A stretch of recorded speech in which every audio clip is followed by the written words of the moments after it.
Welcome,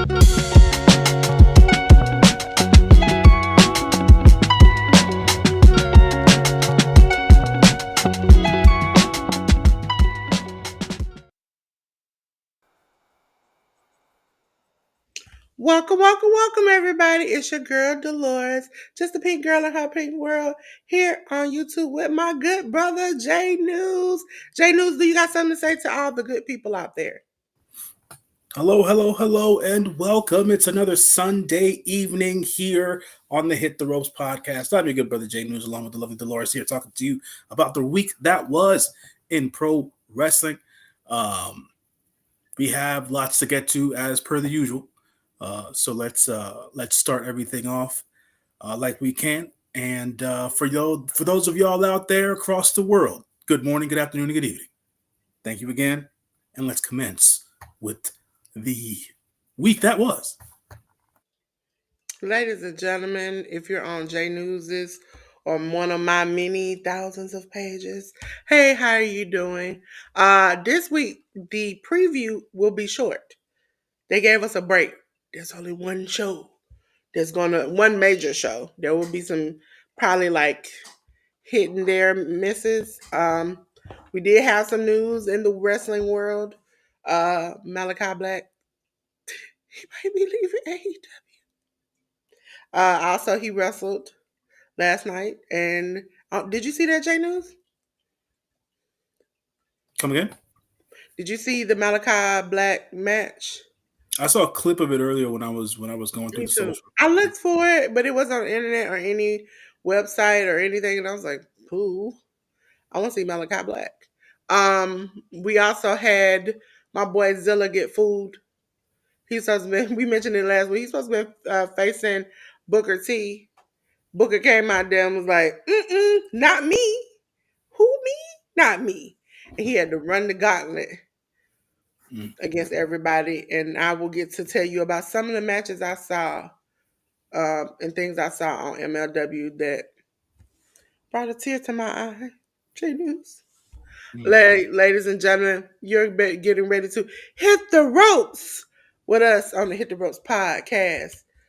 Ladies and gentlemen, we're time for the review. If you haven't gotten ready, ladies and gentlemen, we're going to start off with WWE Worldwide Entertainment. We started off with Monday Night Raw, ladies and gentlemen. If you weren't here, we had a Raw watch along last Monday, and we'll have one tomorrow for Raw on Netflix.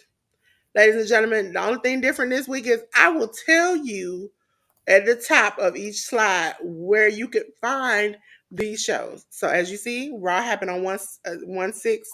On Netflix, we had a tribal combat match. Roman Reigns, accompanied by Paul Heyman, defeated Solo Sikoa for the WWE Women's World Title match. We had Rhea Ripley defeat Liv Morgan. That was a title change. We had Jey Uso defeat Drew McIntyre. We had CM Punk. Yes, yes, that man defeat Seth Rollins. J News, what did you feel about this show? So when okay, let me take all the grand drive at the end of the day. To answer your question in the immediate, I thought the show was fine. Secondarily, uh, from a technical standpoint, watching it on Netflix and things of that nature, everything went right.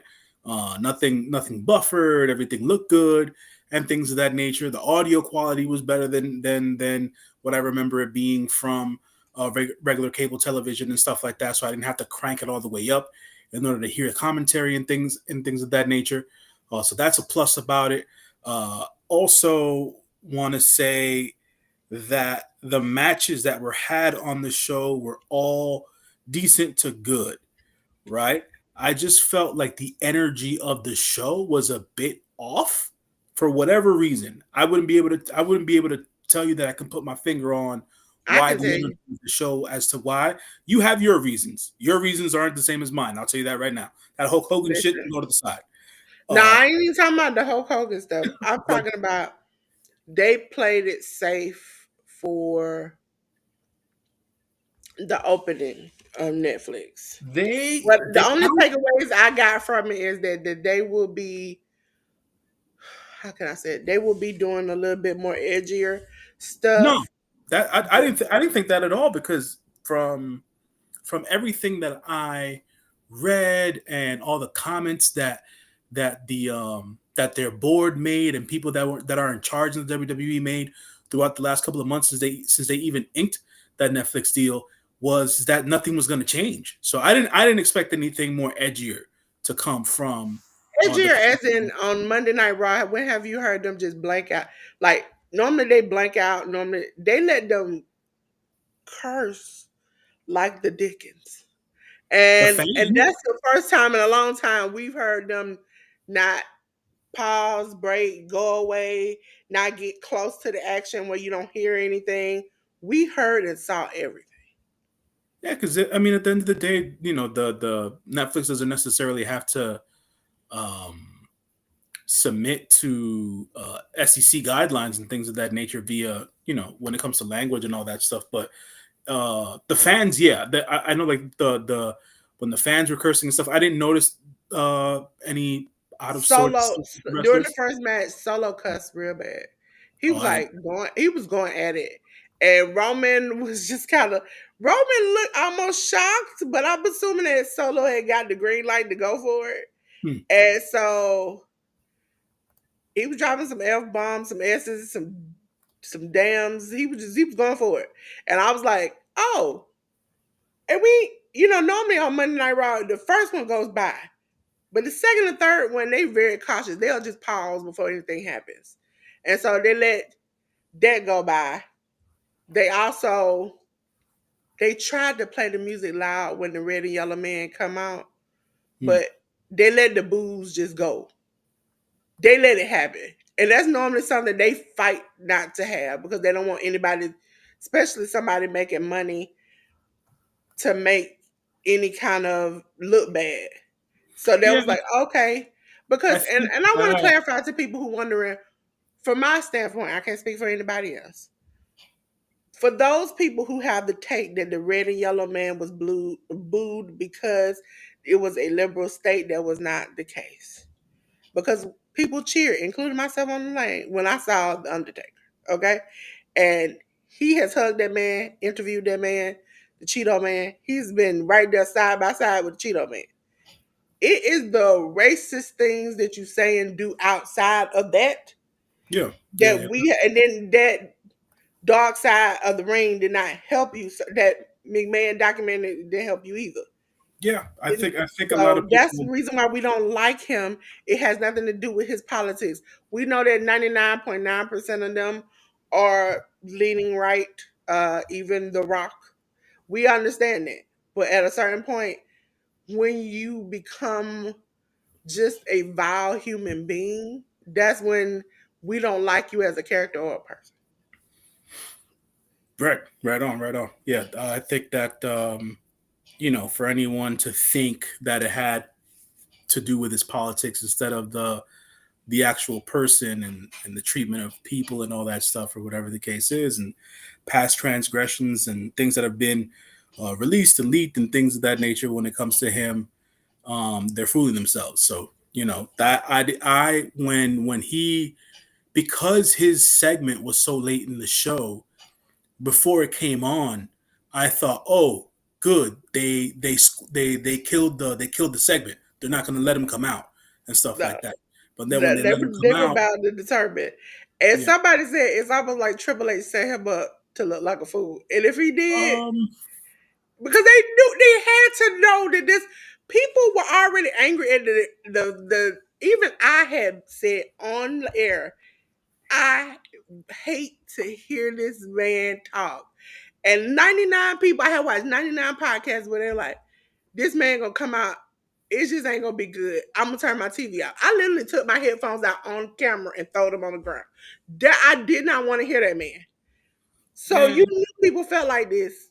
You had an opportunity to, it could have been what they say, like word of mouth. We could have said, oh well, we people said he was gonna come. We didn't really say if he was gonna come in a segment or in life. But they could have swerved this, but instead they pushed him out there. Poor Jimmy Hart. I mean, I know he ain't poor Jimmy Hart, but I felt bad for him back there.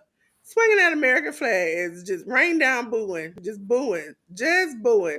And he was just standing there.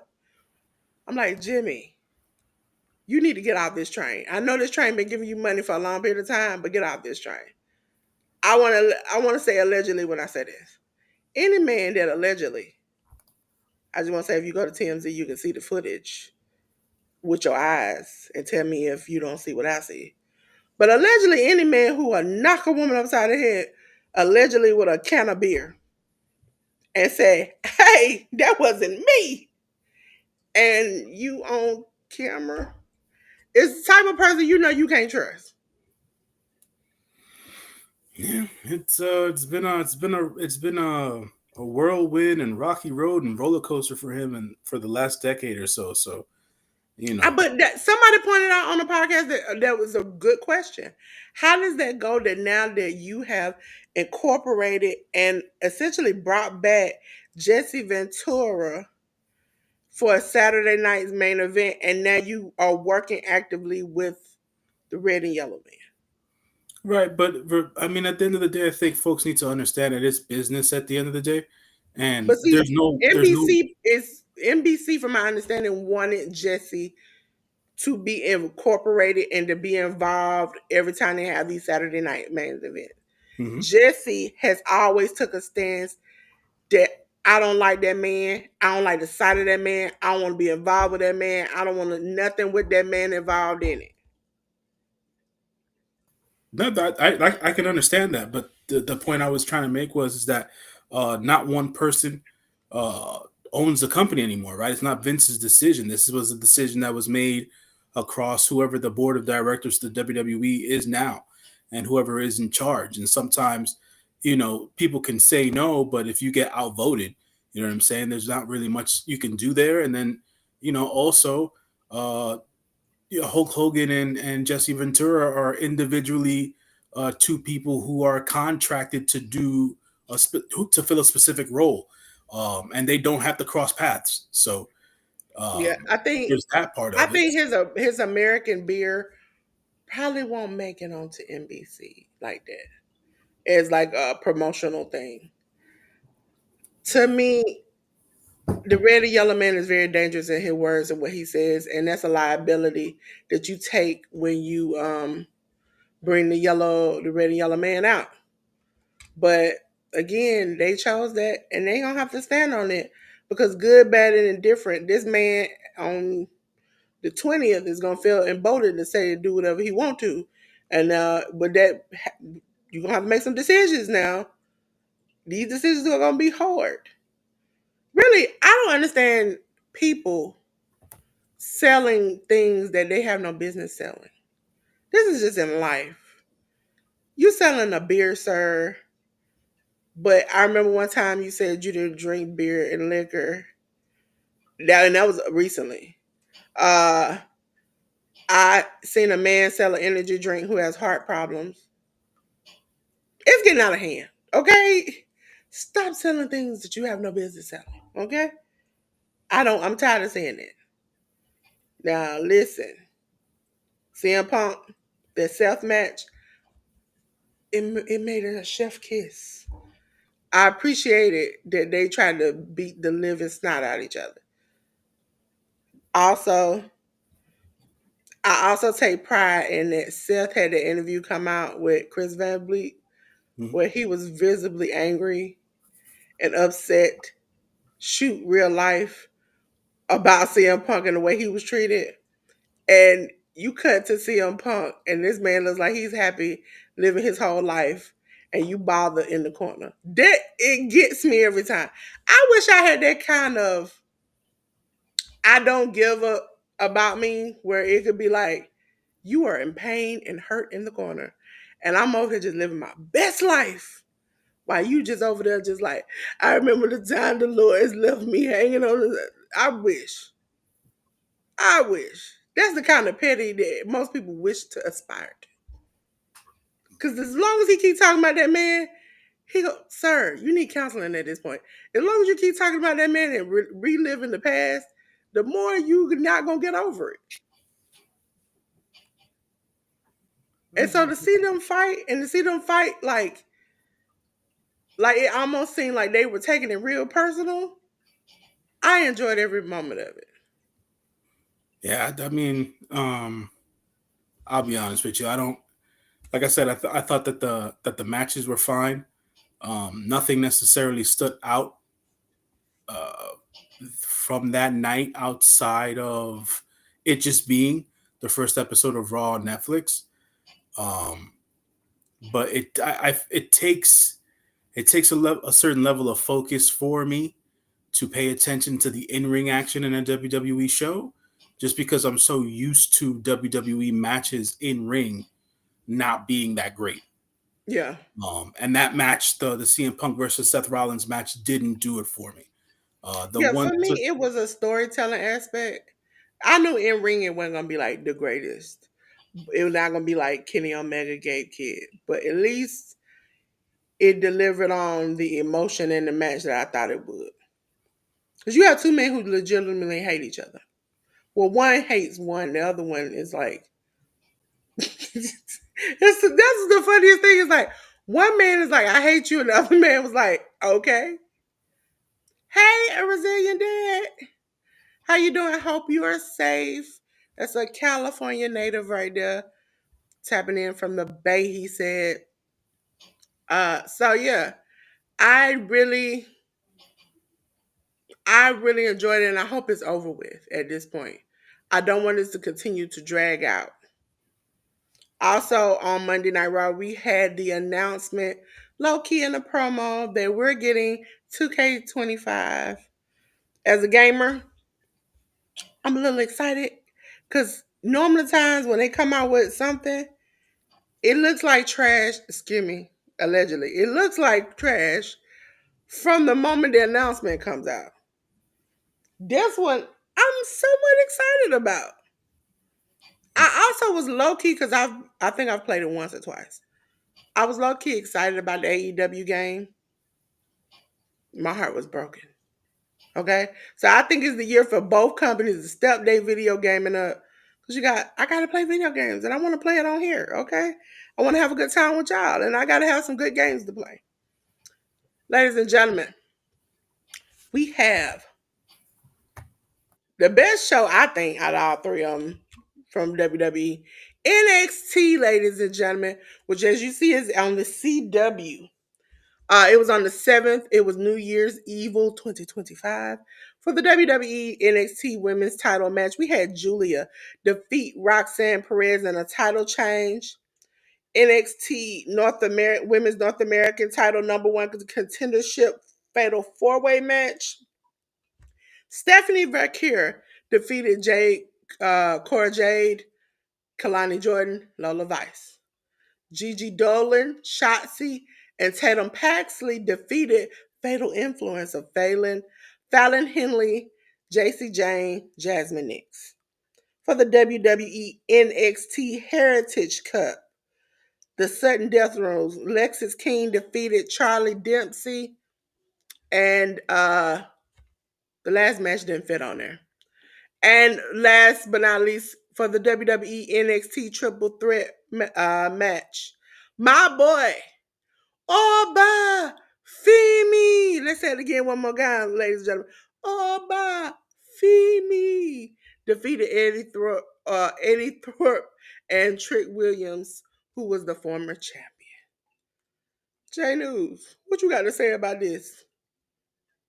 Not much. I actually didn't get to watch NXT this week. I caught up via YouTube with some of the moments that happened on NXT during the week.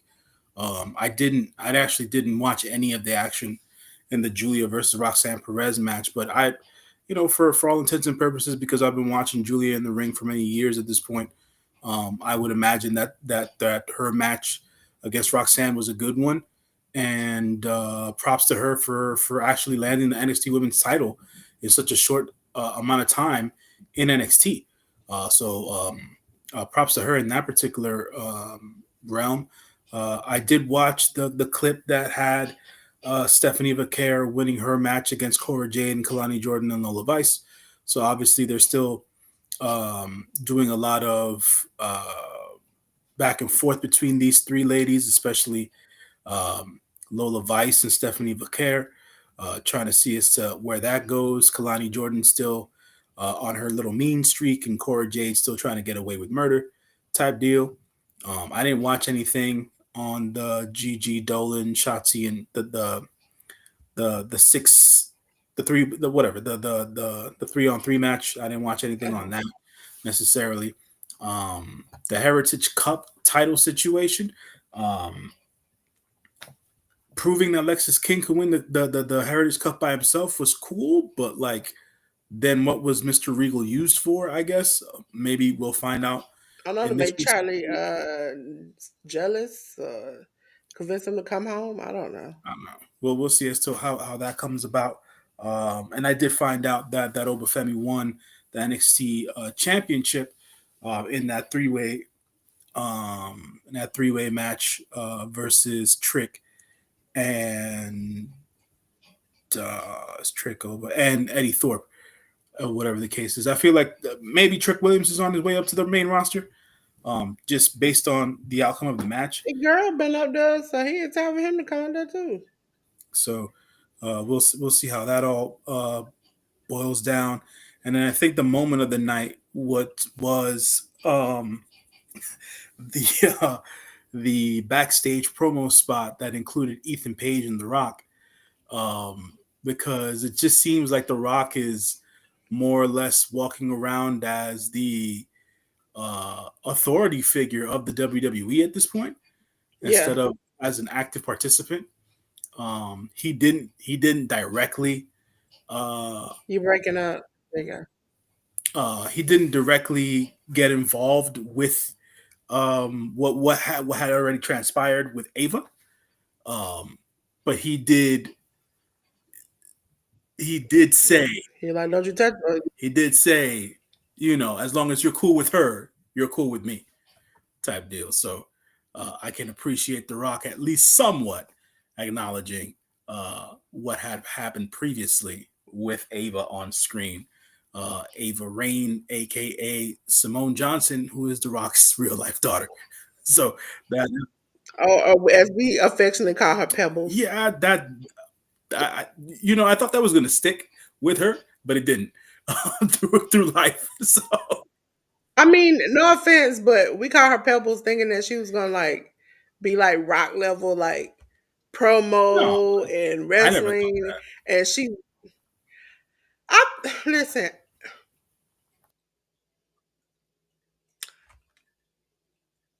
We've seen so many kids from wrestling become these big names with all this charisma and talent.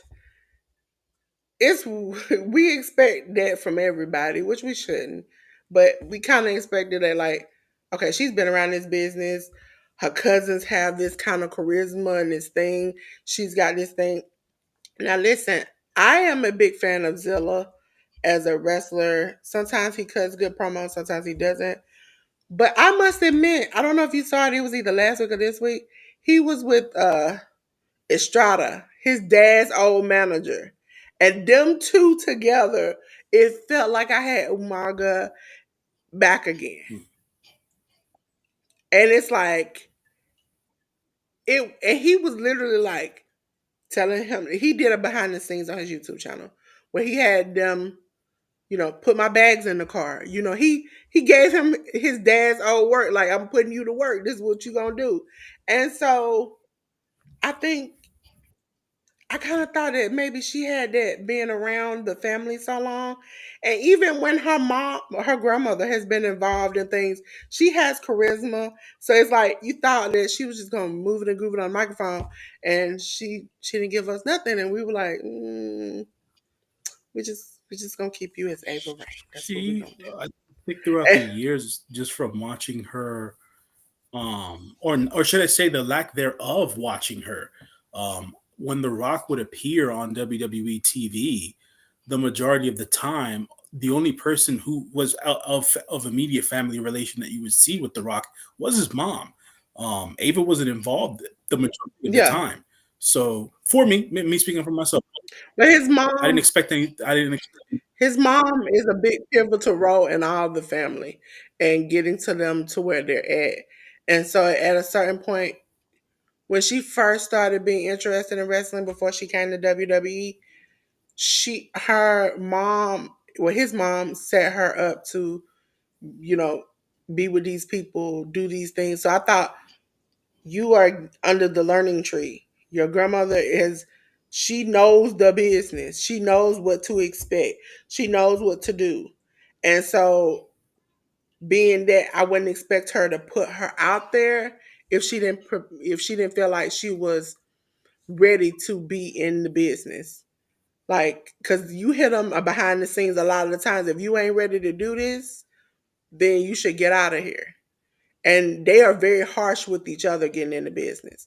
So I would expect the same thing for her granddaughter, but maybe she, she got a little softy with her. Grandparents always get softy when it comes to the grandkids. So maybe that was something different for her. But I like Ava in the role she's Yeah, I think in. it works for She's her. not doing too much talking. She's not Mhm. wrestling. She's just Right. being Ava. So that's a good thing. Speaking of good things, let me go back to the studio real quick. Take J News with me. We over to the studio.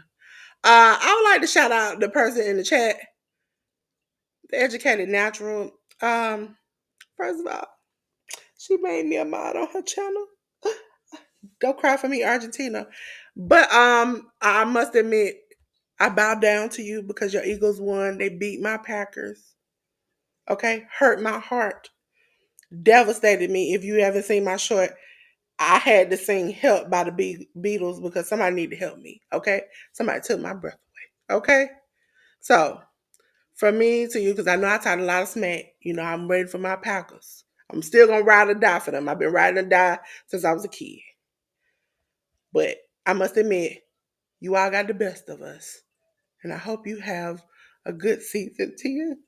I hope you can do the things I couldn't do for myself. Okay? Now, back over to where we was at. Ladies and gentlemen, we're on to SmackDown. Ladies and gentlemen, as you see, this SmackDown is on the USA Network. It was SmackDown 1325 on the 10th, which was Friday. Ladies and gentlemen, we have the WWE Women's United States title match with Chelsea Green. Let me say it for you again. Chelsea Green, accompanied by Piper Niven, defeated Michin, Los Garza, Angel, and Alberto. Listen, they changed the name from Amberto to Alberto to Berto, with Electro Lopez and Santos Escobar in their corner, defeated Pretty Deadly of Elton Prince and Kit Wilson. For the WWE United States title match, LA Knight defeated Shinsuke Nakamura by DQ. Shinsuke still keep that thing because he's like, you gonna take my title like that. The Motor City Machine Guns, Alex Shelley and Chris Sabin, defeated 8 Down Under, Austin Theory and Grayson Waller. For the WWE Women's Title number one contendership fatal four-way match, we had Bayley defeating Bianca Belair, Naomi, and Nia Jax. And last but not least, ladies and gentlemen, we had the bloodline of Jacob Fatu and Tama Tonga defeating Cody Rhodes and Jimmy Uso. J News, did you see any of this and what did you think? I did catch the majority of what happened and went down on SmackDown. Um, as per the matches themselves, I don't really have much to say. Talk about a couple of moments here and there. I am a big fan of what Piper Niven is doing as her basic role as Secret Service agent for Chelsea Green. I think it's pretty funny. So shouts to the ladies there. I don't necessarily know where Mi Chin goes from here after losing to Chelsea Green, even though the loss wasn't necessarily a clean loss. I don't Um, know. She I don't know where she she's goes. she's been impressing me more and more because she I thought she was great in TNA. and then she went to WWE and she sucked. Then she went back to TNA. She did great, but she was doing good when she came back. She was on this consistent pathway, and I thought, okay, and then she nosedived and became almost like a, I hate to say it, like a Zelina Vega kind of thing. But like every time I saw her, I knew she was gonna lose, Mm. and I hate that for her because she tried being a heel. She's been a face. It's not connecting somewhere, which I don't understand why, because it worked for her in TNA, and I just don't understand why. But I've been enjoying her. This is what gives me about WWE. I enjoy characters sometimes, seeing their outside life and connecting to them more than I do the in ring products that they give me as far as a character. Like seeing her and Naomi dance and her try to gain some kind of rhythm in life and try to get close to her. Sometimes these storylines, people don't understand. They incorporate storylines and things into these TikToks and Instagrams and different things where you get to see the start of something that eventually goes into the ring. And I'm trying to figure out what could you do with her character to make her seem more a viable threat. Are you talking about me, Chin? Yeah, I'm not Yeah. sure. That's what saddens me because I know she has the potential. She can do it. But it's just they put her in the hole and I don't know how she can get out. Hmm. We'll see. I mean, they've tried a few different things with her. I think that she's That OC stuff made me mad. uh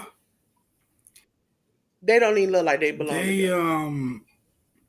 yeah, I'm not too sure as to what the idea there was. Um I would have figured that she could have probably whatever veteran wisdom that those three guys, AJ Styles, Luke Gallows, and Machine Gun Carl Anderson have probably would have rubbed off on her. Um, but it on screen it never necessarily worked.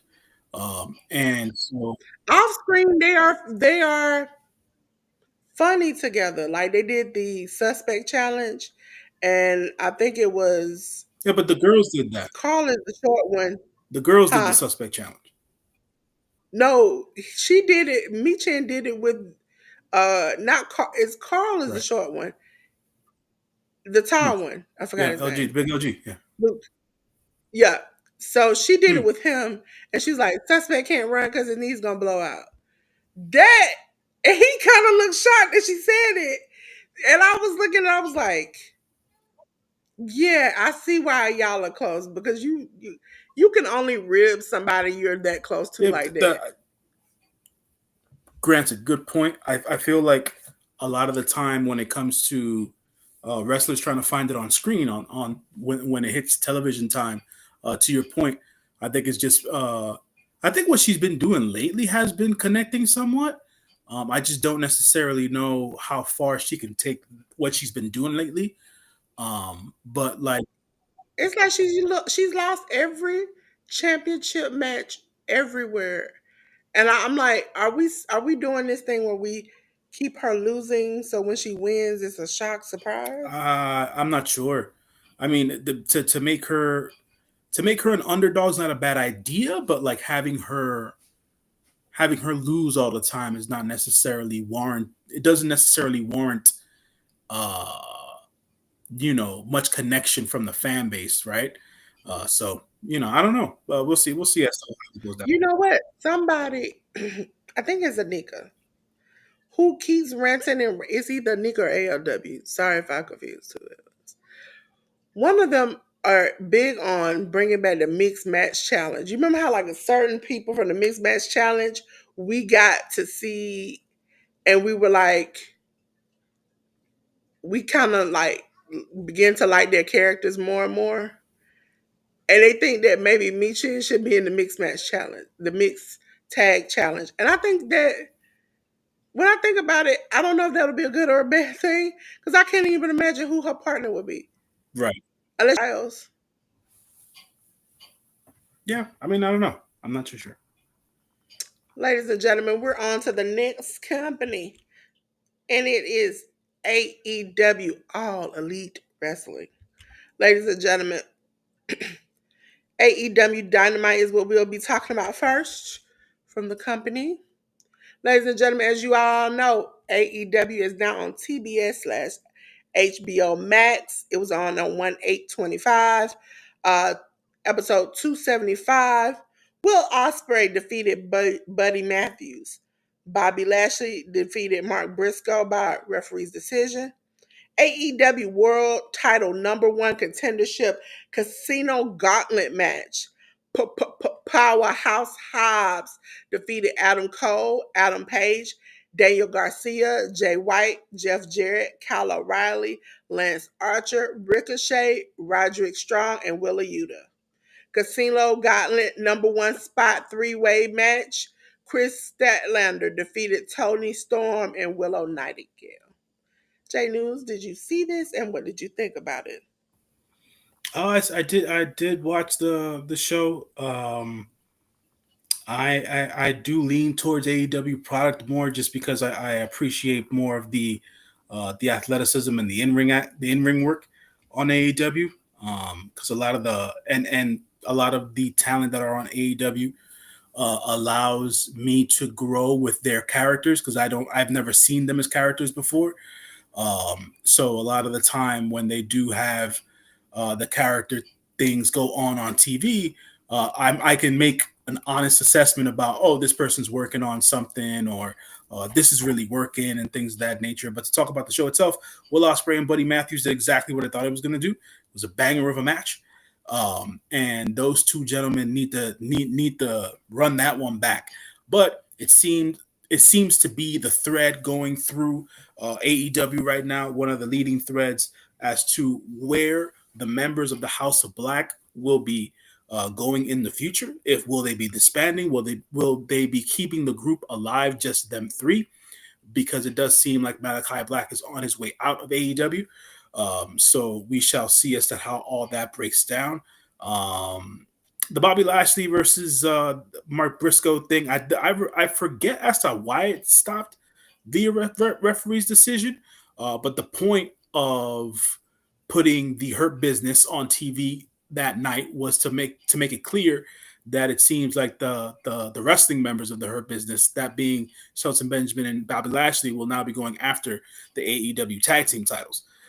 So that was part of a storyline there for AEW as well. The AEW title number one contendership casino gauntlet match. I didn't. It was a surprise to me that Powerhouse Hobbs won the match, which is cool because it puts somebody fresh and new in that particular limelight. So big shout out to Powerhouse Hobbs. Hopefully he has a good showing against John Moxley, and we go from there. We then got the dope ass women's match between Chris Statlander, Tony Storm, and Willow Nightingale. Those Willow Nightingale and Chris Statlander have great chemistry. Add Tony Storm to the mix with her, with what she's been doing as of late, and how she's growing as a new talent in AEW on the AEW roster.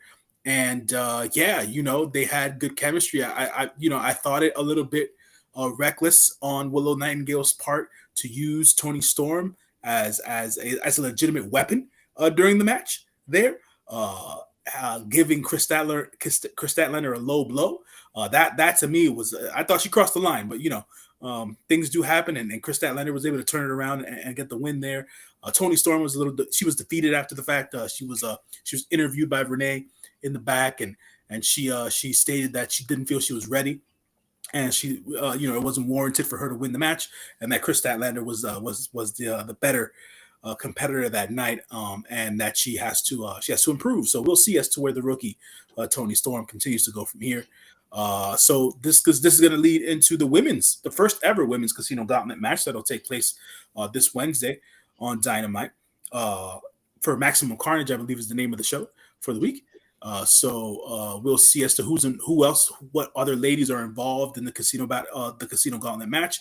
But we do know Chris Statlander is going to be the first person in the ring for that particular match. Um, for those who are not getting why we're giggling at this, is that Tony Storm is a seasoned wrestler.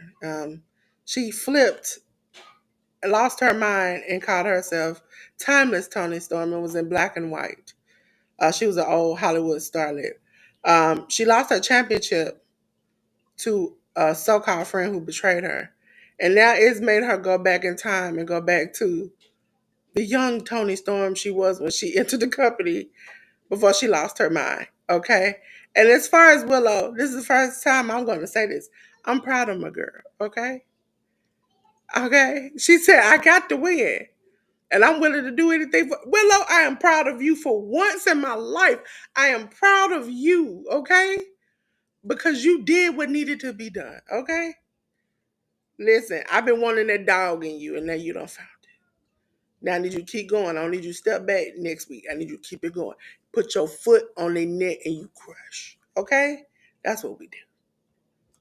Ladies and gentlemen, we're on to something I know maybe J News might not have seen, but it's Ring of Honor. ROH, ladies and gentlemen. Ladies and gentlemen, we're in Ring of Honor 98, which is on ROHWrestling.com. It was on the 9th. We had Trisha Dora defeat Harley Cameron. Blake Christian defeated Serpentico. Boulder defeated Griff Garrison, who was accompanied by Cole Carter. Billy Starks defeated Brittany Jade. Queen Almanada defeated Rachel Ellering. For the ROH Women of Honor title, J News, you can say that word. So this was an old school match, actually. This was Sumi Sakai's initial win as the ROH Women of Honor. Sumi Sakai had her match against Suzuki, who was flanked by Hana Kimura and Kagetsu. Ladies and gentlemen, if you do not know, Hana Kimura had a uh, she unalived herself after some bullying being on a Japanese reality show, which I watched and I was a fan of hers. And so to see this again, because when I saw this, I was like, I have to watch this old school match because I don't think I had seen it before. And I just to see her face again, it broke my heart because I like she had so much potential and people bullying her just took that away. Uh Eminem Connection, Mansoor and Mason defeated the Dawsons of Dave Dawson and Zane Dawson. ROH Women's World Television Title Proving Ground match. Red Velvet, the champion, defeated Jasmine. We're not gonna say that. Shane Taylor Productions. Lee Moriarty and Shane Taylor defeat the Gates of Agony. Bishop Kong and Toa Leona. Ladies and gentlemen, Janice, do you have anything you want to say about any of these matches? No, no, I didn't watch any of the rest of Uh, this. Thank you. Ladies and gentlemen, we on to the next thing. On to the next, on to the next one, please. Which was AEW Collision. Ladies and gentlemen, AEW Collision, it happened yesterday on the 11th on TNT. It was episode 76. Ladies and gentlemen, Cope defeated Big Bill by referee's decision. And we are these name changes in AEW. They really ooh. Pac defeated Commander. Death Riders of Claudio Castagnoli and Willa Yuta defeated the Outrunners of Truth and Torboy Floyd. In a non-title match, we had Mariah May defeat Harley Cameron. Brody King, accompanied by Julia Hart, defeated Trevor Blackwell. For the AEW TNT title match, Daniel Garcia defeated Katsuri Shibata. Chris Jericho, Chris Jericho defeated Dax Harwood. J News, did you see this and did you have any opinions on it? Yeah, it was. Jeez, man, I watched like 6 hours of wrestling because I ended up watching Collision before Battle in the Valley. last night. So as for Collision, I thought Collision was a solid show. Cope versus Big Bill was actually a better match than I thought it out to be. Than I initially expected. So, shouts to Cope and Big Bill for putting on a good and entertaining match. It's always a pleasure to watch the bastard Pac in the ring, especially going one on one versus one of the more talented in ring performers and luchadors out there in Commander. That was a treat for folks who love the lucha graps. Death Riders versus the Outrunners was actually more entertaining than I thought it would be as well. It was a weird mix of hard hitting old school 80s plus new school stuff because of Wheeler, but they were able to keep up. So the Outrunners, the youngest men alive, keep the hype rolling behind them, even though they lost this particular match. I thought that the Mariah May match versus Harley Cameron was a good match. I didn't yet again the majority of this show took me aback with everybody who was involved with their individual matches. But Mariah May and Harley Cameron wasn't the squash I thought it was going to be. Mariah May and Harley Cameron, for folks who don't know, are best friends outside of AEW. They've actually lived together in previous years and things of that nature. So I knew that we would get some sort of emotionality in this match, which that didn't happen. But we got a good match and a good physical match between the two ladies. So I give them that. There between the two of them being close friends, so they're gonna be able to give us something positive, and that's what we got. Brody King got a squash match here, but what rang for Brody King in on this episode of Collision was what happened after the match. About a segment or two after his match was over, they caught up with him backstage during a promo bit, and Cope ran up on Brody King and basically gave him all the compliments in the world and told him that basically the same thing Will Ospreay told Buddy Murphy on Wednesday night on Dynamite, that they don't need a leader. They need to take the reins of their own careers and do the damn thing. And I hope that does happen. I'm a big fan of the House of Black as a group, but I do understand that business is business and people need to do what they need to do, or they need to do what's best for them and their families. So we'll see as to what happens with Malachi Black in the near future. But I feel like Brody King and Buddy Murphy as individual wrestlers have very bright futures. Uh, and I really, really want to see them grow and blow up on the AEW scene.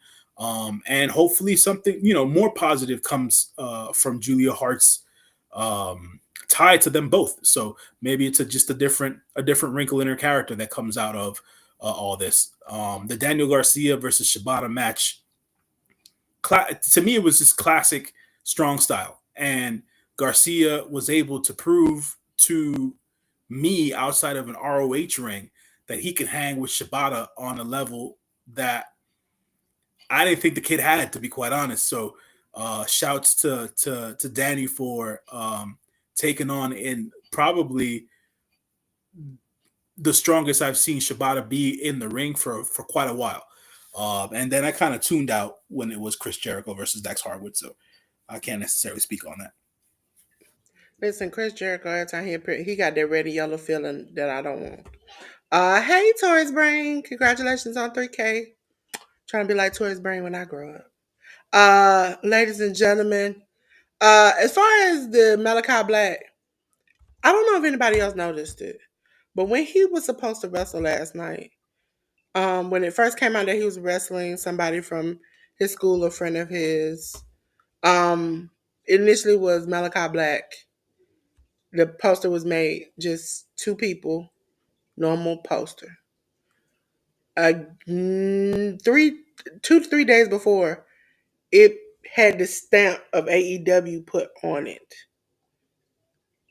It stamped AEW right above his head.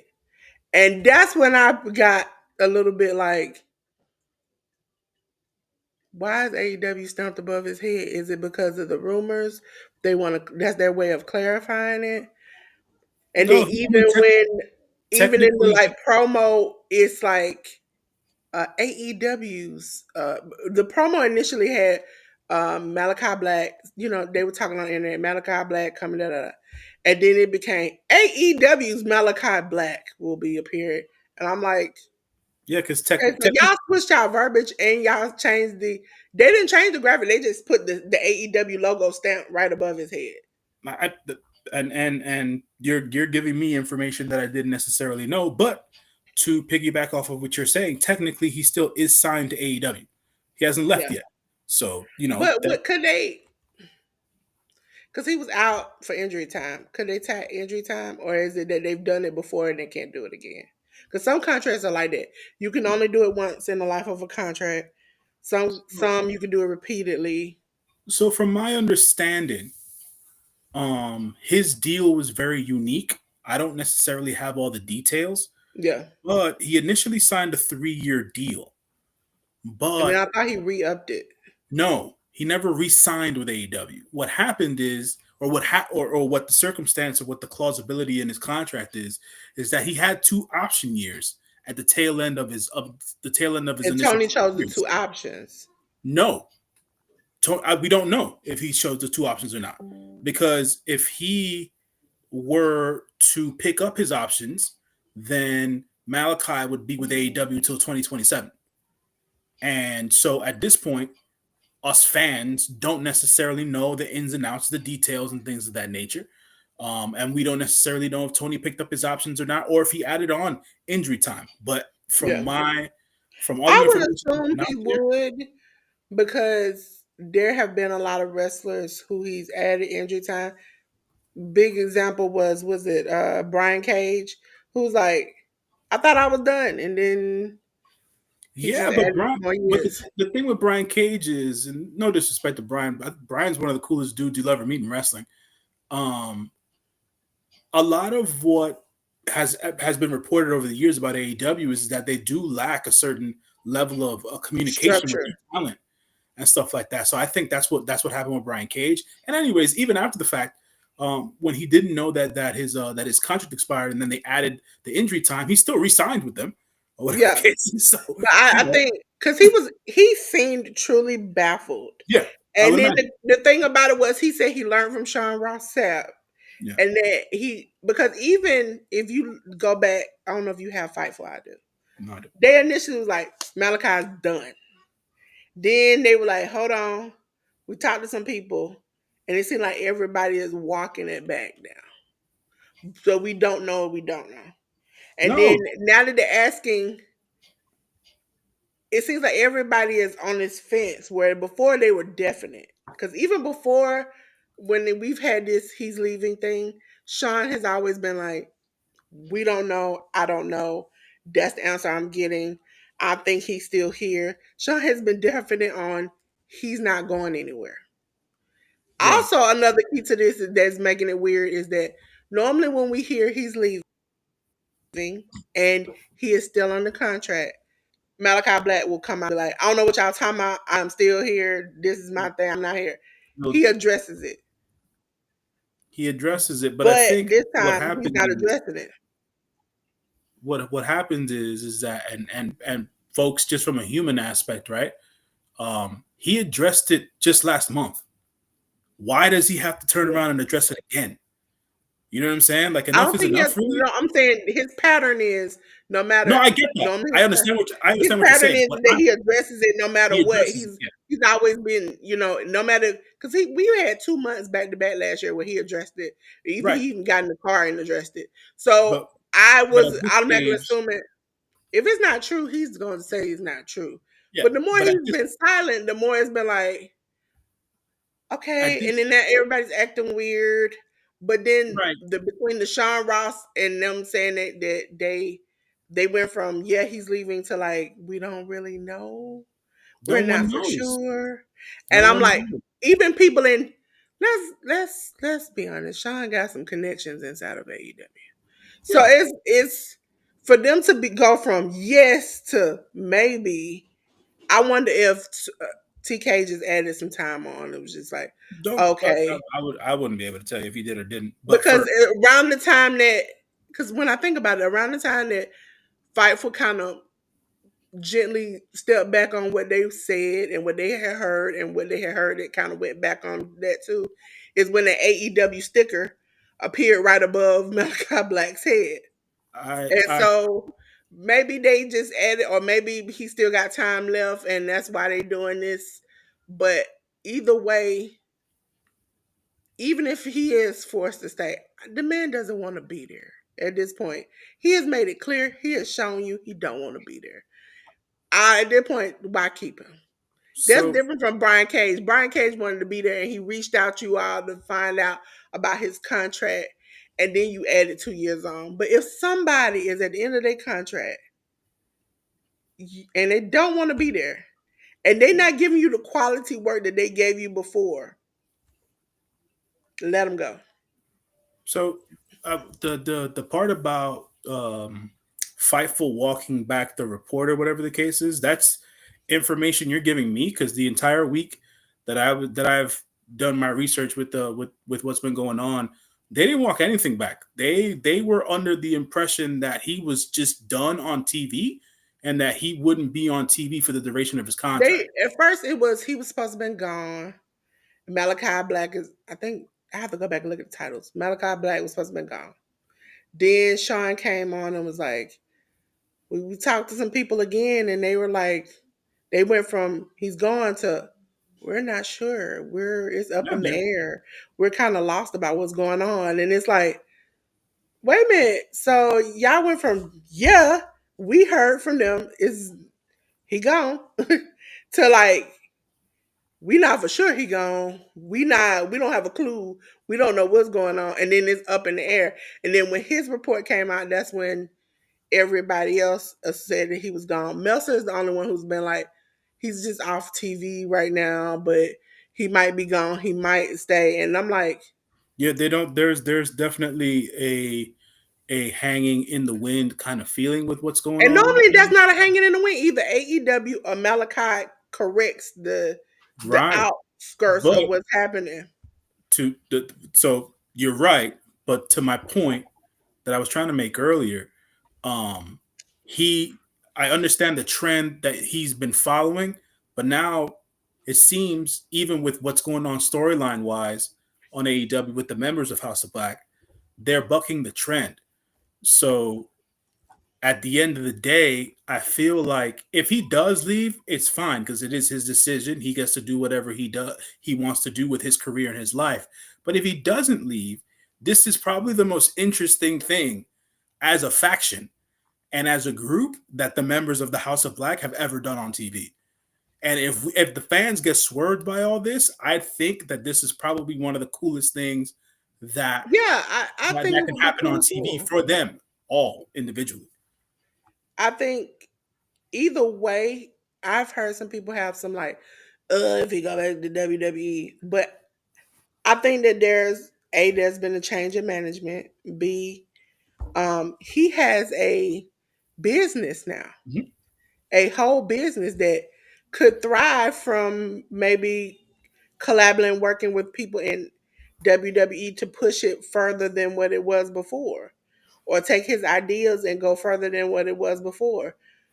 There are more opportunities. I think we talked about it one time when it came to Jade, and she said she felt like she wasn't getting her foot in the door, the opportunities she needed in AEW. And so that's why she ended up making the choice to come to WWE.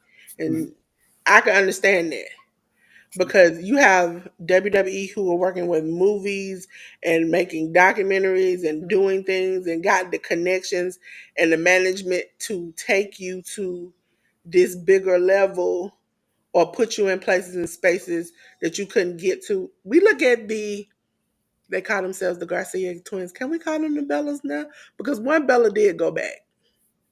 Mhm.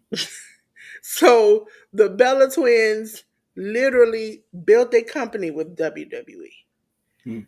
They left, and WWE said, "Give Tina Turner. All I want is my name. You gone out there, you be whatever Nikki and Bella you want to be. I mean Nikki and Garcia you want to be, but you be that on the other side." and their company is not doing as well without that type of exposure. So I can only imagine, because I've seen some of Malachi Black's clothing and stuff. I would buy it if I could fit it. And I got too much back But there to be with. he had the clothing company when he was in the WWE. That's not new. But no, the clothing what he had was the clothing. He's been working with Zelina on designs, and he had that, but he wasn't promoting it like that. He Because didn't have the he didn't because have the rights to. because Rhea been a spokesperson Right. on there And on so the is Buddy. campaign. Yeah. So it's like they didn't have this big grandiose kind of thing until recently, where it's been popping off, because I've been seeing them sell that stuff left, right, and center. It was selling to fans. You know how like you can sell Hmm. your shirt to fans, Yeah. merch to fans, but now it's a actual whole business. They have a collection line. Hmm. It has grown into something bigger Hmm. that I think him and Zelina know now. Okay, this is something. Even with her and her doing the anime thing and her working with, companies liking what they see and coming into WWE, and she's dressing in all these different characters. Hmm. She has brought business and making more money to the point where it's like, could you have those same type of opportunities? Are they gonna give you those same type of opportunities over there, or you have to find it for yourself? And I think some people are leaving because they're like, you have the opportunity and the management that I need to get to where I'm going. They're just gonna encourage me. I have to do it myself. I have to go out there and find it for myself. Whereas WWE's management and team, they're gonna go out there and find those things for me. They're gonna put those things in place for me. Brandy and Cody's show, I love them, but it was nothing like Montez and Bianca's show. Nothing, because you had two different companies in two different ways promote their stuff in their way, and it wasn't the same. Yeah, the companies just have different ways of doing things or whatever the case is. So, I mean, Yeah. to each his own at the end of the day. I don't I think I I think honestly there don't I think think there's more money opportunity when it comes to WWE and businesses and branding. Like you can have a whole team work with you to get your stuff together. Whereas AEW, they encourage you to do you. They encourage you to do your own promos. They encourage you to do your stuff. You got merch you want to put out there, you just go ahead and do it. But it's the point where some people need somebody to do it for them. I'm a talent. I do yeah, promos. I do all this stuff. I don't have time to hands-on work on it my business every day, and it I need to depends on entrust somebody to it just get me depends to on the the next person. level. It depends on the person really as to where they want to take it and how hard to that's I mean that I've been told this throughout my entire life. It just depends on the person and how hard they're willing to work for themselves instead of being handed stuff at the end of the day. Yeah, because So it's I just believe in people working hard. Like for instance, I do a lot of work for people, and sometimes their business. People have a lot of stuff to do.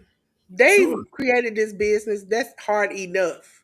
But let alone manage it, social media every day, answering people's emails and questions and all those other. I gotta focus on this one thing, and I can't do nine other things. And so, no offense, you hire somebody like me that says, "Okay, I got the time to focus on these nine other things while you do what you do," Yeah, but and that the that point gets you're people to making the is next level. the point you're making is a valid one, but you have to be in a place in order to be able to hire somebody. You know what I'm saying? Not everybody's going to be able to um not everybody's going to be able to be in that place depending as to wherever their whatever level or whatever phase of their business is at that particular point in time. Yeah, Like, everybody can't do it, and I've yeah, gotten to and some people where it's like I think some people can they'll listen and learn. Brian Danielson is one of those people who can sit back in the cut and like he said, listen from. He said, I learned from Vince. I learned from Triple H. Now I can do this for myself. I can produce. I don't know if you watch the Workhouse Wrestling Network. He was nominated for uh, best promoter. I had picked Brett Lauderdale, and we had Triple H. We had Shawn Michaels, and CM was like, Can you? We can say Daniel Bryan because he produced and promoted his matches. He did a lot of these things behind the scenes. Like he is a Booker. It was Booker of the Year. He's the best Booker because he's not only booked himself in great matches, but he's also helped book other matches. And I was like, I never really thought about it like that. But then I remember the interview where he said, I sat next to Vince, I sat next to Triple H, I took the time to learn to get to understand the mindset of the business, and I took it for my own, and I wanted to do it a certain way. And so even Triple H said, I've sat next to Vince and I saw what he did, and my mind started wondering about all the things I could change and do. And so I think some people can sit and learn, and some people need people to just, you know, hey, this is what I need you to do. Now, I suggest to anybody, don't let nobody just put something out there for you if you hired them to just do some crazy stuff. Now, ain't nobody tell you to do all that. But at least sometimes, like Tony Khan, you're going to have to spread the work somewhere. Spread it out. And I really, if you haven't checked out Malachi Black's clothing, it is fire. I'm speaking from the emo girl on the inside who likes to wear black and wanted a black wedding dress. That is fire. Okay? You need to add some more sizes and then I can buy it. Okay? But that is fire. And I would buy 20 pieces if I could. But I hope he's happy wherever he's at. Because I appreciate his work no matter. I've appreciated his work more in AEW because of the spectacle, the storytelling, all of those things. But the man's not happy. I hate to see him leave, but he has to go. Ladies and gentlemen, we're on to the next show, which is TNA Wrestling. Ladies and gentlemen, I'm gonna tell you where you can find TNA because most people don't know where you can find them.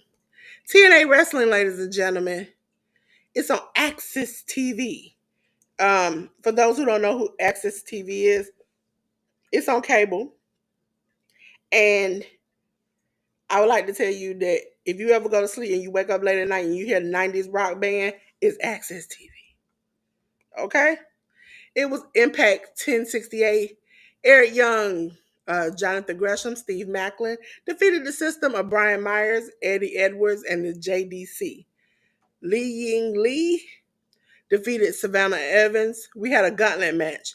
My man, Mike Santana, defeated the Northern Army of Josh Alexander, Judas Icarus, Travis Williams by DQ. Okay? Mike Santana eliminated Judas Icarus. Mike Santana eliminated Travis Williams. Mike Santana eliminated Josh Alexander. Okay? The Rascals, Trey Miguel and Zachary Wentz, defeated the good hands of Jason Hotch and John Schuyler. For the TNA X Division match, Moose defeated Andrew Everett. Joe Hendry and Rhino defeated Nick Nemeth and Ryan Nemeth. Um, as you all know, I now see what the matches are for this show and then watch it because I'm trying to avoid that Blanchard lady. This it was a okay show. Not gonna say it was fantastic, but it was okay. Ladies and gentlemen, MLW. If you can go back, MLW is on YouTube. All of their shows, all of their pay-per-views, YouTube. Major League Wrestling, that's what it's called. It was Kings of the Coliseum 2025. Ladies and gentlemen, here we go. As you see, it was on YouTube. It was on 11/11 yesterday. I had a lot of wrestling to watch because I had to watch Collision, I had to watch this, I had to watch three other things. It was a lot. MLW World Heavyweight Title #1 contendership match. Contendership Gravity Gamble match. They have crazy names. Kruger defeated Akira, Brian, Ryan Gosselin, Kevin Knight, and Matthew Justice. Los Guerreros de as J News word, Atlantia. How you pronounce that, J News? Where are you? Oh, Los Guerreros de la Atlantidad. Oh, it's just Atlantida. Atlantis and his dad. Yeah. Yeah, Atlantida. See, listen, I'm learning something every day. Atlantis and Atlantis Jr. defeated Los Divinos Laguneros. Divinos. See, that's J News word. Blue Panther and Dark Panther. See, they couldn't just let me have the regular words that I know. They want to add some extra. In a good match, which I was shocked. MLW's Women's World Featherweight Title versus hair match. Because if you all do not know, Janai Kai been walking around here cutting folks' hair. She was beating down folks and cutting their hair, and she had cut a piece of Dami Exo's hair prior. So Dami Exo defeated her and won her MLW World Featherweight Champion. We had Donovan Dijak defeat Kenta. Over. See, this is a whole J News sentence because I know the Mascara Dorada. I knew that. So we're at Averno defeats Exfinge and Máscara Dorada. So yeah, all the different CMLL talents here. Um, yeah, there's that. They said it on the show, and I was like, what? Huh? What? Huh? I'm gonna let J News say it. MLW World Heavyweight Title match. Matt Riddle, boo, defeated Kojima. I know you might didn't see this, but my only takeaway was is that I liked the women's match. I kind of did like the match, the number one contendership gravity gamble match. The wrestling was okay for the Matt Riddle match, but we also had my boy I have forgotten his name that quick. Faye Jackson came out. I never can forget her. Whoo, boy, yeah, yes, never can forget her. She came out, and the Boomaye Fight Club came out, looking like some 70s black exploitation.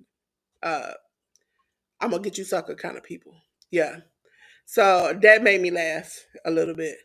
Um, Alex Kane, that's his name. He had a little afro and a turtleneck on. I was like, yeah, boy, you get it. So ladies and gentlemen, we're on to Wrestling Revolver. It was vibe check. Do you pass the vibe check, ladies and gentlemen? Ladies and gentlemen, this is gonna be a two-parter. So, as you know, this came on the 9th. For the PWR remix title match, Jake Something defeated Gringo Loco. Masha Slamovich defeated Jessica Havoc. For the PWR tag team title three-way match, Alpha Sigma Sigma. Put those first letters together. Alpha A, Sigma S, Sigma S. Could tell you a lot about them. Brent Oakley and Casey Jacobs defeated the Dub Club of KJ Reynolds and Ryan Mathis and the Rascals of Trey Miguel and Zachary Wentz. We had a no disqualification match. Pissed me off. AJ Francis defeated BDE. You definitely don't want me to tell you what that means. Ladies and gentlemen, we had a Four Corners Mayhem match. Crash Jackson defeated Damian Chambers, uh, and JJ Garrett and Rahut Roju. Rahit Roju, sorry. Dead Knot and Cruel with Gia Miller accompanying them defeated Red, which is Dark Pledge, and Ricky Shane Page. We had a Revolver title match. Myron Reed defeated Ace Austin, and a Dayton Street fight. Masato Tanaka defeated Jake Chris. Yes, I said that right, Jay News. Masato Tanaka defeated Jake Chris. That was a pretty good match. Wrestling They Revolver always have good shows. Tanaka's. I'm not actually surprised that Tanaka is still doing U.S. shows. He's been doing DDT stuff in Japan for a long period of time. I'm just surprised he's still going, but yeah, he's I think he not just his match against Jake Christ, but he also had um, a match against Jake something uh, Yeah, like a last couple of weeks. Yeah. yeah, like a couple weeks ago or whatever the case is. So shouts to him. Shouts to Myron Reed for damn near killing himself Yes. and doing that freaking cutter from inside of the ring to the outside of the ring, all the way down on the ground on Ace Austin. Hell of a freaking spot to do and do safely. Anything for the love of the game, I guess, right? Um, Yes. so, shouts to him I'm on that. telling you, I am guaranteed to have a good time with Wrestling Revolver. They have some great matches. Them and HOG, I look forward to their shows all the time. Ladies and gentlemen, as I said before, this is on Triller TV. And next up was GCW Game Changer Wrestling. That also comes on Triller TV, ladies and gentlemen. And we had Sorry Pal, okay, by GCW. Ladies and gentlemen, these are the matches listed right here. As you all know, Sorry Pal was on the 10th. We had a tag team match, Garbage Daddies of Alex Price and Cole Radrick defeated High Seas of Cloudy and Nick Ando. GCW Tag Team Title match, Violence is Forever. Dominic Gennari and Kevin Koo defeated To Infinity and Beyond. Cheech and Colin Delaney. We had Sydney Akeem, smoking that Reggie, defeated Marcus Mathers. Rhino defeated Brusky Jimmy. Charles Mason and Paro ended in no contest because everybody got it in mind. Richard Holiday got involved in it.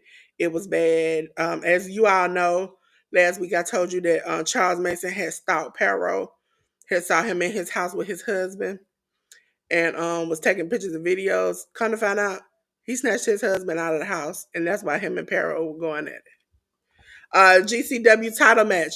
Masha Slamovich defeated Griffin McCoy. Genesis of Joey Janela and Megan Bain defeated the Pillars of Malcolm Monroe III and Tommy Vendetta. Atticus Cougar defeated Effie. And for the GCW World Title three-way hardcore match, Mance Warner, again, clock that T. He defeated Cyclope and Drew Parker. It was a good show. I liked it. Good as in it wasn't great. Didn't suck. I was excited about some of the matches. So I would say good. My good is average. Then you have trash and then other things. But this is just good. It wasn't trash or anything. Ladies and gentlemen, GCWs, thank me later. And you're gonna thank me later after I tell you about what happened on this. Again, ladies and gentlemen, this is another show I had to watch yesterday. Pray for me in my sleep.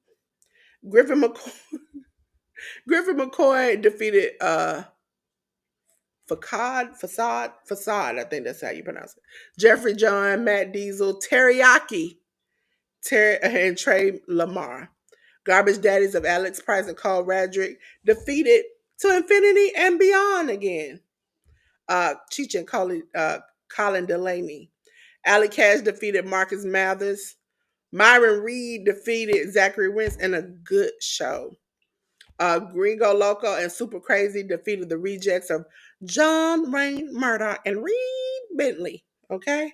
We had Isaiah Broner defeated Gary J. Joey Janela defeated Rhino. Matt Cardona defeated Aaron Williams.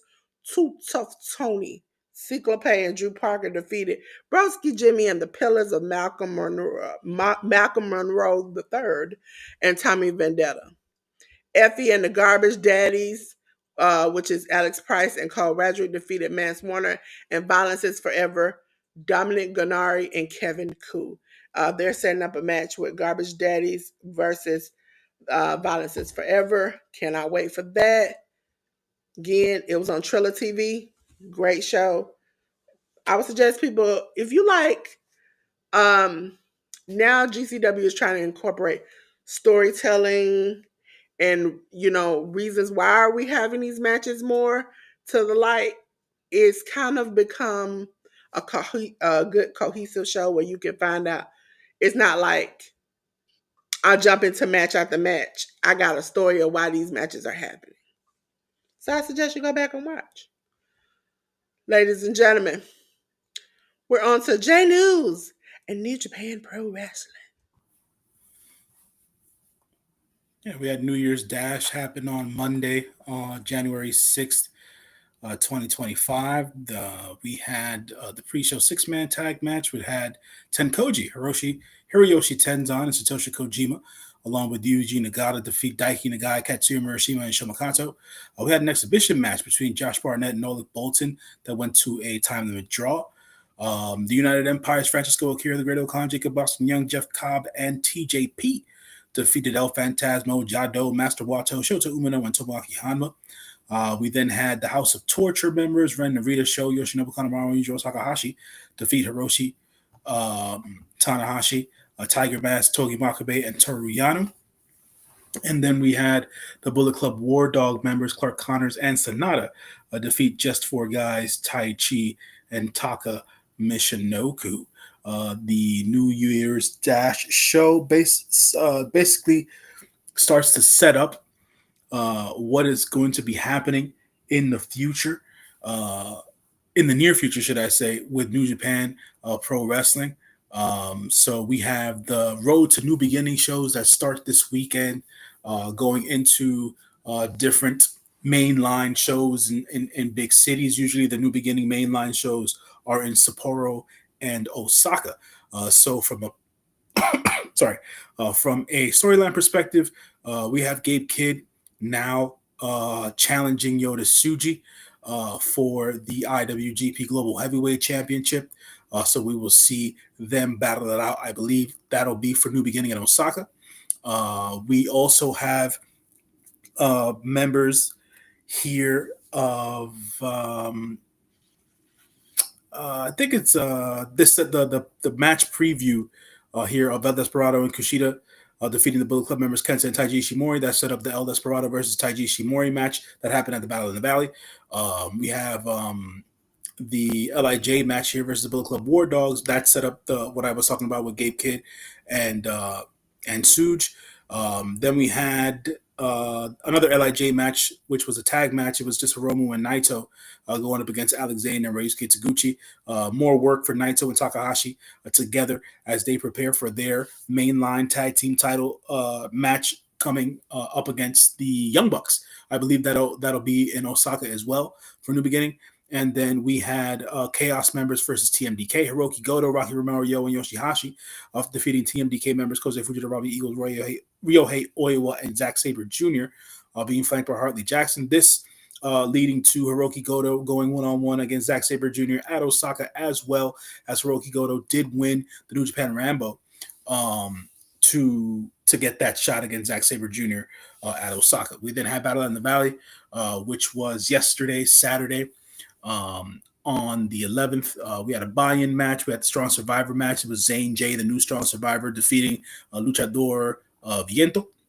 TMDK members, that bad dude Tito, the big homie, Tito Escondido, along with Shane Haste, defeating Fred Rosser and Matt Vandegrift. It seemed like Vandegrift left Fred Rosser hanging during the match there, so that's going to create a storyline between Fred Rosser and Matt Vandegrift. We then had the main show, NJPW Strong Openweight title match. Gabe Kidd and Tomohiro Ishii went to a half an hour time limit draw. What a hell of a battle that was. It was a 30-minute time limit, and then after the match happened, Gabe Kidd got on the mic and he said he wanted to have a 30-minute Iron Man match against Tomohiro Ishii, which didn't make any sense to me, but whatever works, because we basically just saw one, but now they're gonna have a 30-minute Iron Man match come, I think it's Windy City Riot in April in DC. In Chicago, sorry. So we'll see how that all breaks down.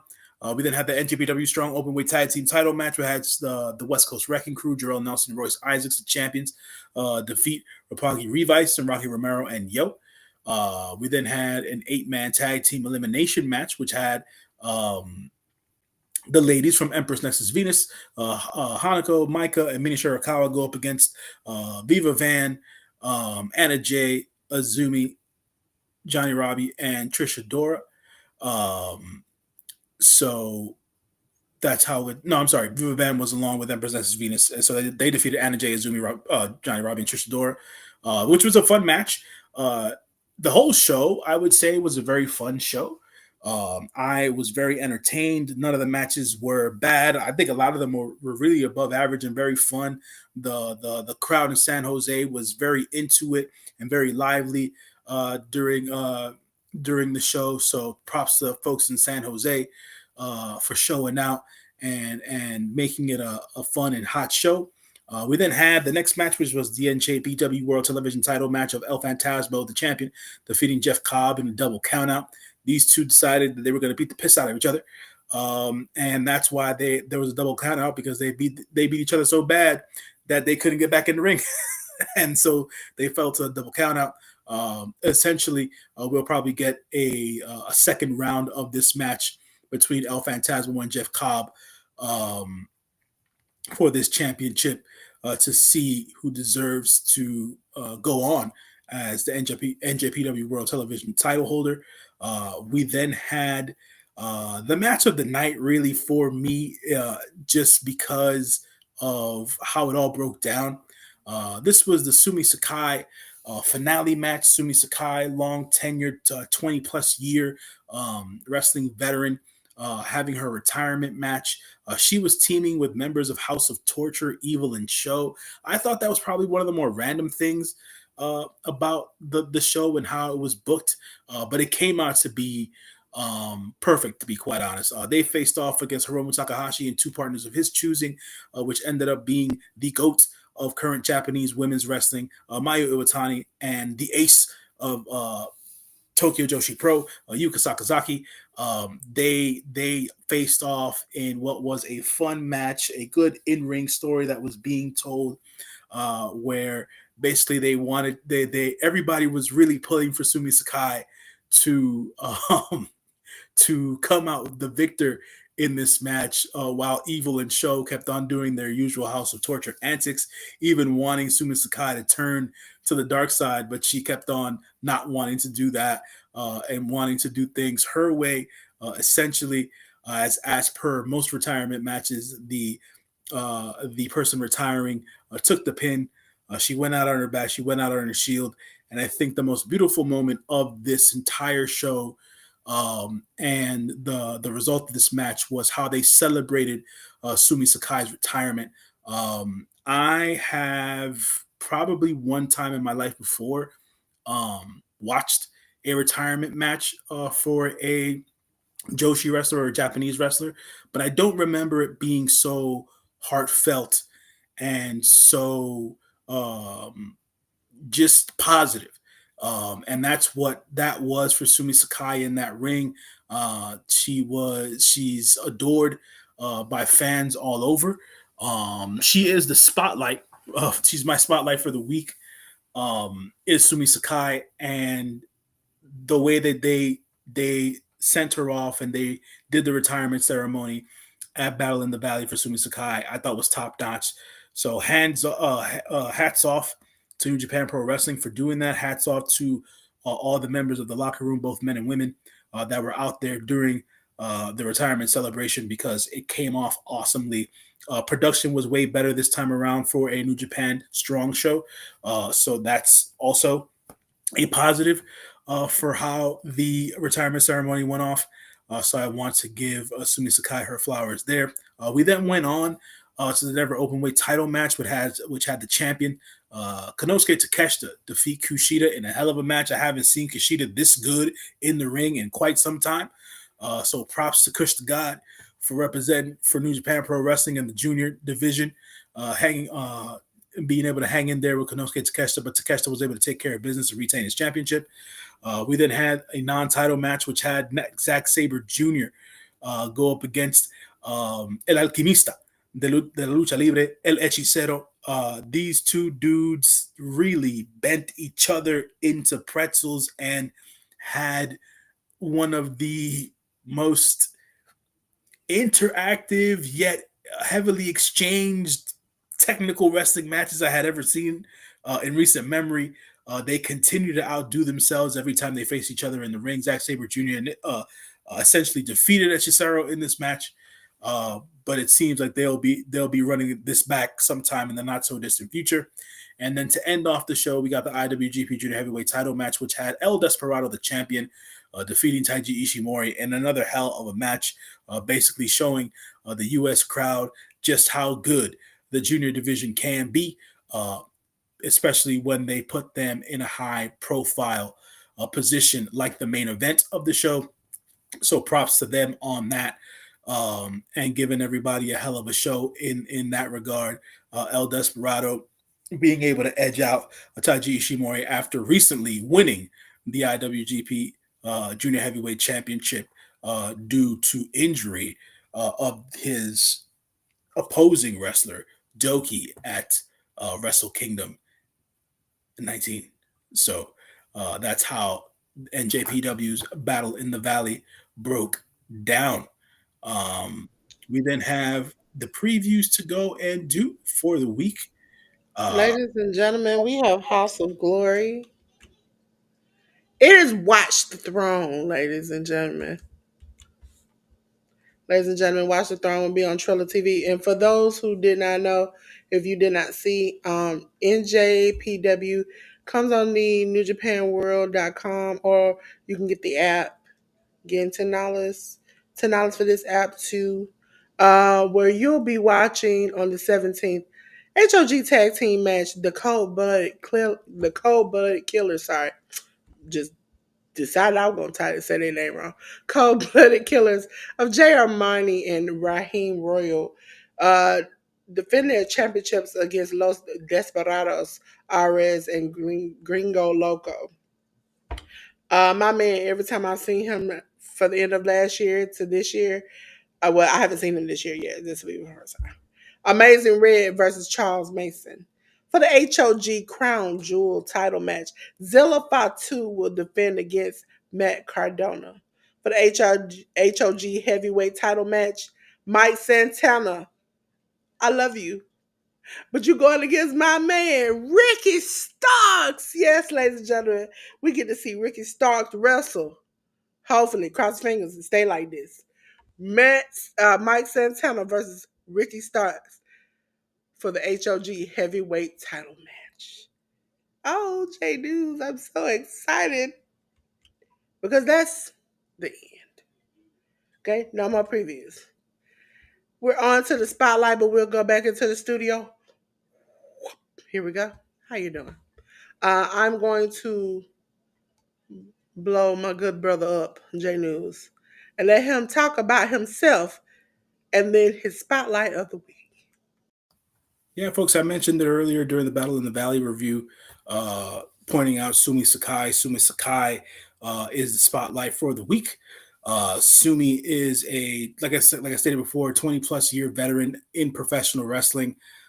She came up or was trained in the era of the All Japan Women's Wrestling Revolution. She came towards the tail end of it. She was trained by Akira Hokuto and Jaguar. I forget what her last name is right now. But she was trained by two of the baddest women to ever lace up the boots in All Japan Women's Wrestling. All Japan Women's Wrestling basically took over Japan in the 80s and early 90s. And she was birthed from those women. And she herself, Sumi Sakai, here in America, made her bones in the indie scene. She was the first ever women of honor champion for Ring of Honor.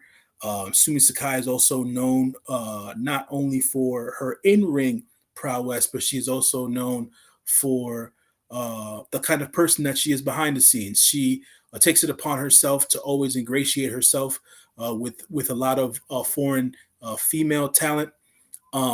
When they come over to the U.S., Sumi does her best to make sure that people are accommodated and that they feel well when they're here and that they're well taken care of, especially with the Japanese ladies when they come here and they do when they get a chance to be on American wrestling promotions.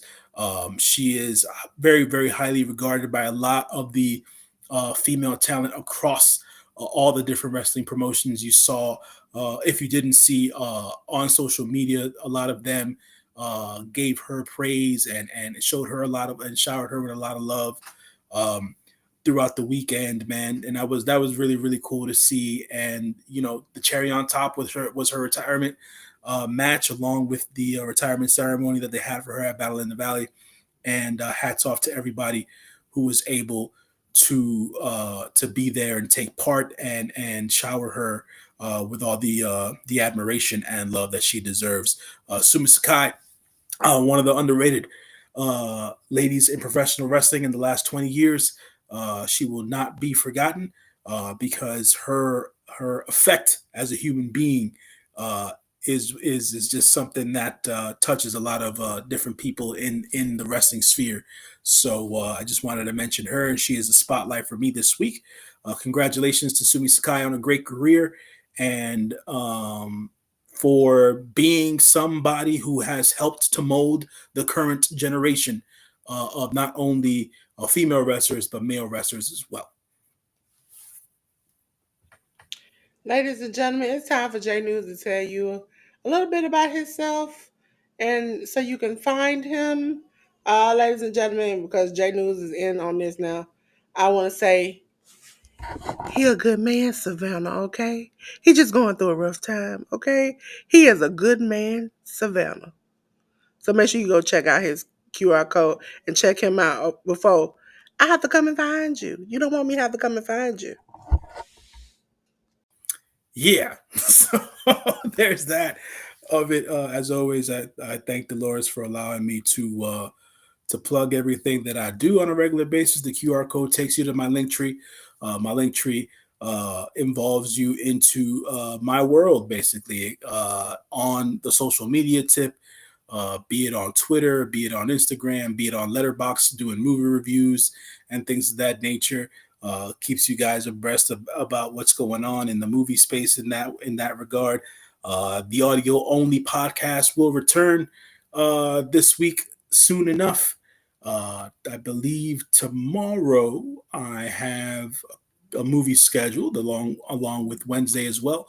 So once the episode goes up, I will tweet about it. Or once the episodes go up, I will tweet about it so you guys can catch it on whatever platform you guys feel is best for you to listen to, because my podcast goes up on all the podcast distributors, be it Spotify, be it Apple Music, be it Amazon Music, be it Audible, even I believe, iHeartRadio, and all that jazz and stuff like that. So y'all be able to catch me there. So the podcast will be coming back with my individual movie reviews, and then obviously you can always catch me here every Sunday night, 9 p.m. Eastern Standard Time, doing the Hit the Roast podcast with Dolores. Catch me during the week. Uh, I would say every other week on True Heel Heat, where I get on there with my main man SP3 and Sanal, talking about all the New Japan pro wrestling goodness that we can muster. I should be on tomorrow in the afternoon doing the Battle in the Valley review with SP3 for True Heel Heat. So that is the breakdown for all of the things that I do from the social aspect. And from a content perspective, I also have been and currently still am a health and fitness coach. That's been something I've been doing as a living outside of my other job for the last 6 to 7 years. In my link tree, the last thing down there is my email address. So for anybody who is interested in any sort of help with their health and fitness, um, be it just wanting to take the guessing games out of it, crushing myths. If you just don't know what to do, I'm one of those people that develops workout programs for folks, and am able to help you put things together so that you can reap the benefits of fitness overall and bettering your health and things of that nature. So if you want to reach out to me, my email address is in my link tree. Reach out to me whenever you have a chance, and I can walk you through the process, or just if you want to have a consultation about stuff, I'm up for that too as well. So just reach out whenever you have a chance, and if you're interested, And that is everything that is included on the QR code. So, yeah, folks, appreciate y'all for listening and letting me go on about this. Hi, ladies and gentlemen. Okay, so I'm up next. It's a lot. But before we get up next, I want to tell you something about the Hit the Ropes podcast. If you have not seen it, we have an email address now. Hit the ropes podcast at gmail.com. Okay? Come suggest us ideas. If you ever want to be on the show, let us know. But the kicker in all of this is that we're now on Spotify and Amazon Music. We will be on more platforms. The first 3 episodes, which is our introductory episode, and then the first 2 actual episodes are already on the platform. Amazon Music and Spotify, you can catch me and J News there. We will be uploading the rest of the podcasts out there, and hopefully by the end of the week, we'll be on Apple and everywhere else you can find us. Okay. Also, we have a Facebook, we have an Instagram. Make sure you check us out. We have a Discord. Make sure you come in. We'll talk. You'll either get me or J News. We'll definitely chat it up, drop some things, some reminders, some fun things as far as like polls and different things we'll have in there. Maybe we'll, have a championship. So make sure you check us out there. And then now it's on to me. Okay?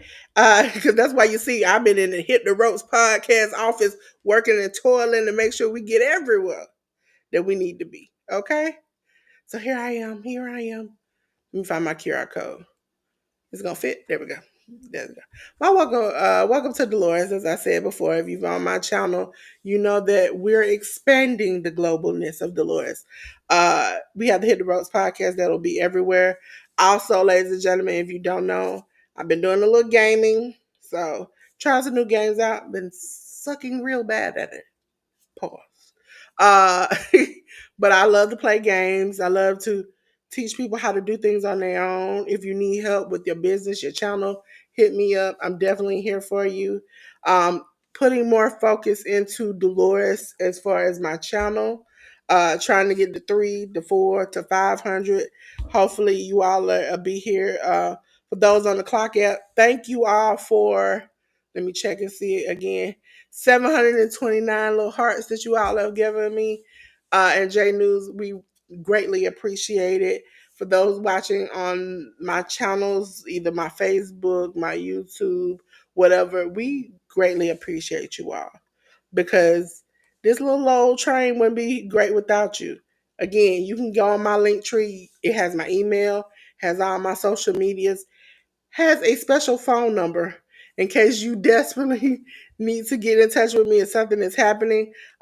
This number is made for the people, especially that I work with their channels and their businesses, so they can have a line to call me. Because sometimes things happen. You might be doing a 1 a.m., 2 a.m. live and your stuff crash, and you're like, I need you. That is a way to get in touch with me. Um, Also, ladies and gentlemen, we'll be doing Monday Night Raws. I'm not saying it's going to be every Monday night, but we'll definitely have one tomorrow. We had one last Monday. It's Dolores' Raw Reaction live at 8 p.m. Eastern Standard Time here on my channel. You can come in, we play games, we have fun. Because I know not everybody on my channel is a wrestling fan. And so I want to make sure you can come in and have a good time without feeling like you have to watch wrestling. But if you do, it'll be great because it'll be fun. So thank you to everybody out there.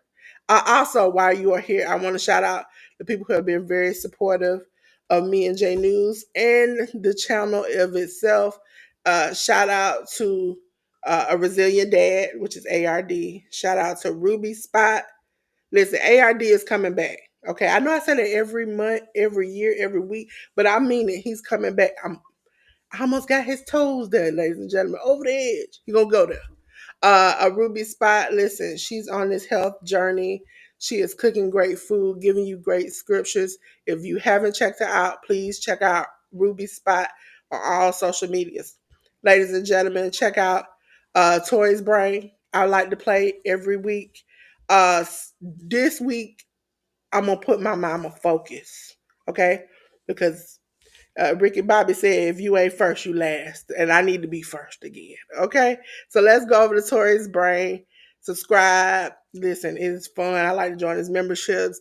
I like to play the games. I like to see the stuff. So if you want to do the same thing, make sure you do it. Listen, and like I said before, my great friend 10. I'm a part of her membership. She is a great person, a great spirit. She will tell you every and anything that you need to know about these YouTube streets and business, period. I have learned so much from her in helping to graduate and grow and help people with their business is no leaps and bounds. So make sure you go over there and join. Listen, join her channel.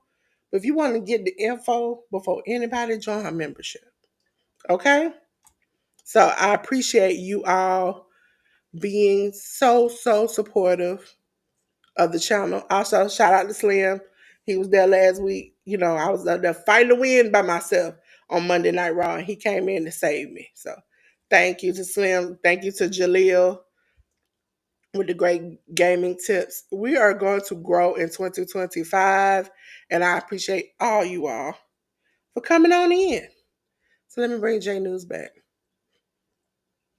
Trying to fight this look.